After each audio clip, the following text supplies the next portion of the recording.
E aí, hoje a gente vai mergulhar numa das histórias de transformação mais incríveis que existem, a do apóstolo Pedro. É uma jornada que começa, olha só, nas águas de um mar e termina como a base de um movimento que mudou o mundo. A grande pergunta que guia nossa conversa é exatamente essa. Como é que um cara comum, sabe, de temperamento forte, impulsivo, que cometeu uns erros gigantescos, pôde se transformar num pilar de liderança e de fé? É um paradoxo impressionante que a gente vai explorar agora. E tudo começa com um nome: Simão. Um pescador, um trabalhador acostumado com a vida dura, com as mãos calejadas de tanto puxar rede. Mas ele recebeu um chamado que não ia mudar só o nome dele, mas o destino dele, para sempre. Então, nossa primeira parada é bem no comecinho de tudo. Vamos dar uma olhada em quem era esse homem antes do encontro que simplesmente redefiniu a vida dele. O Simão não era nenhum estudioso ou membro da elite. Nada disso. Ele era um cara do povo. Nascido em Betsaida, ganhava vida como pescador na Galileia, tinha família, tanto que os evangelhos até mencionam a cura da sogra dele. As fontes descrevem ele como alguém impulsivo, de pavio curto, mas ao mesmo tempo um trabalhador honesto, sincero. Uma pessoa real, com qualidades e defeitos bem humanos, como qualquer um de nós. E aqui está o ponto de virada. Quando o irmão dele, André, o apresenta a Jesus, a primeira coisa que Jesus faz é dar a ele uma identidade nova. Ele olha para o Simão e enxerga algo mais, um potencial que talvez ninguém mais conseguisse ver. O significado desse nome é fundamental. Cefas, em aramaico, e Pedro, em grego, os dois querem dizer pedra ou rocha. Isso não era um simples apelido, era uma profecia. Uma declaração sobre o homem que ele viria a ser, um alicerce. E com o nome novo veio também uma missão nova. Jesus pega a profissão que Pedro conhecia como ninguém e a transforma numa metáfora para o seu novo propósito. Em vez de pescar peixes, ele iria pescar pessoas, ou seja, reuni-las em torno de uma nova mensagem. E o Pedro largou tudo e foi. Mas, não vamos pensar que essa transformação foi instantânea, tipo um passe de mágica. A jornada do Pedro é marcada por uma dualidade impressionante, uma luta constante entre uma fé gigante e uma fraqueza muito, muito humana. Aqui a gente vê essa dualidade em plena ação. No impulso de fé, Pedro é o único que tem a coragem de sair do barco para andar sobre as águas. É um ato de coragem absurdo, mas logo no instante seguinte, quando ele repara na força do vento das ondas, a dúvida toma conta e ele começa a afundar.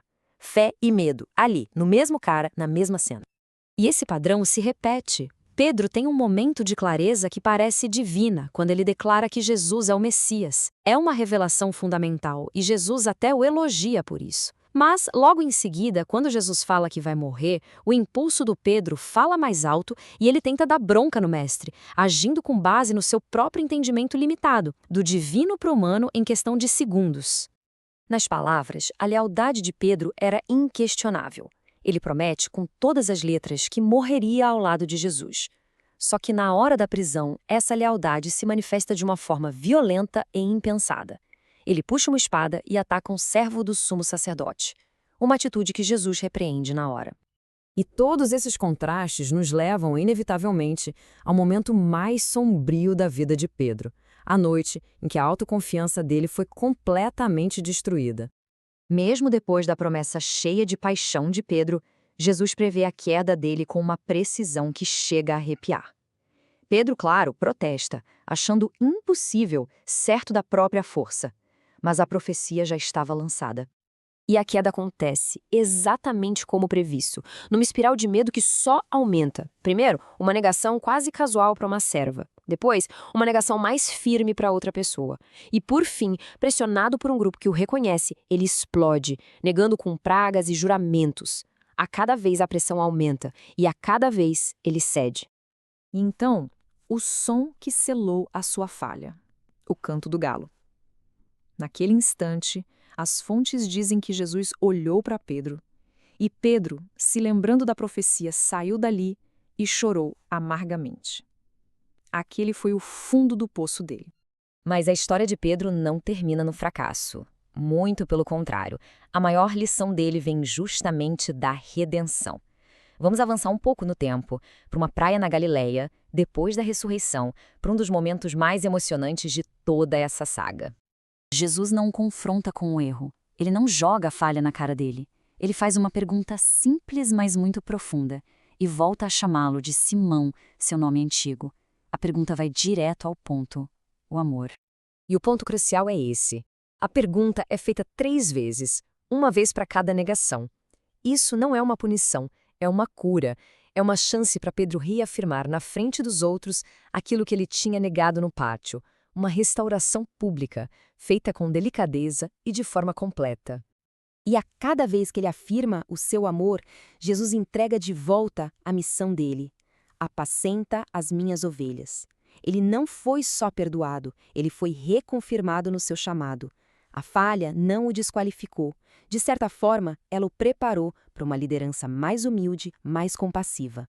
E é a partir daí que a gente vê a profecia se cumprir. O homem cheio de contrastes, agora restaurado e refeito pela graça, finalmente se torna a rocha que lhe foi prometida. Pensa só nisso. No dia de Pentecostes, Pedro, aquele mesmo cara que negou Jesus por medo de uma serva, se levanta e prega com uma coragem impressionante. O resultado? Cerca de 3.000 pessoas se convertem, uma demonstração clara e poderosa da sua transformação. O ministério dele, a partir daquele ponto, é uma sequência de atos de liderança e coragem. Ele realiza milagres, enfrenta a perseguição, tem a visão que abre as portas da igreja para os não-judeus e se torna uma coluna para a comunidade cristã primitiva, chegando a escrever cartas que são lidas até hoje. Então, como é que essa jornada extraordinária chega ao fim? O pescador que virou pedra selou o seu legado com o sacrifício final. Jesus já tinha previsto que Pedro morreria como um mártir. E, segundo a tradição cristã, foi exatamente isso que aconteceu em Roma durante a perseguição do imperador Nero. A tradição ainda conta um detalhe comovente. Ele teria pedido para ser crucificado de cabeça para baixo, porque não se sentia digno de morrer da mesma forma que Jesus. A vida de Pedro deixa lições muito poderosas para a gente. Mostra que transformação é um processo, não acontece da noite para o dia. Que a graça pode sim superar os nossos maiores fracassos, assim como as 3 perguntas superaram as 3 negações. Que a perseverança, mesmo caindo e levantando, constrói o caráter. E talvez o mais importante, que a verdadeira liderança não vem da autoconfiança, mas da humildade que nasce quando a gente reconhece as próprias fraquezas.